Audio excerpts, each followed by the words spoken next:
دوسری بات یہ ہے کہ اب آگے ہونے کیا جا رہا ہے۔ ناظرین، عمران خان کی صحت کے حوالے سے یہ جو خبریں ہیں کہ بینائی ایک آنکھ کی مکمل طور پہ ضائع ہو چکی ہے، اس نے بہت ساری جگہوں پہ، کچھ صوبوں میں تو بہت زبردست تشویش کی، خوف کی، سراسیمگی کی حالت تک جو ہے وہ ایک لہر پیدا کی ہوئی ہے۔ لوگ دستوں کی تیاری میں مصروف ہیں۔ میرا خیال ہے کہ حالات کو سنبھالنے کے لیے فوری طور پہ کسی بڑے قدم کی ضرورت ہے اور اشد ضرورت ہے۔ اگرچہ یہ بات بالکل واضح ہو چکی ہے، آگے حالات کیسے بنیں گے، رہائی یا انہیں ہسپتال یا پھر بنی گالہ منتقل کرنے کی خبریں دینے والوں کو تو میرا خیال ہے فی الحال مایوسی ہوگی۔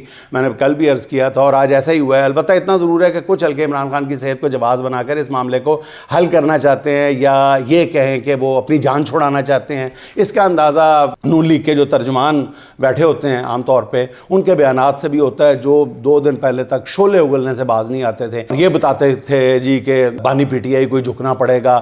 اب ان ترجمانوں کا لب و لہجہ بھی اچانک تبدیل ہو گیا ہے۔ فیصل وابڈا صاحب کا تازہ فرمان یہ ہے کہ دونوں اطراف نے ایک دوسرے پر پورا زور لگا کے دیکھ لیا ہے، دونوں اس بلندی پر پہنچ گئے ہیں جہاں چیزیں رک گئی ہیں۔ اب دیکھیں آگے کیا ہوتا ہے۔ وہ کہتے ہیں کہ جی پی ٹی آئی کے اندر برف پگھلی ہے اور وہ سیاسی انداز سے راستہ بنانا شروع ہو گئے ہیں۔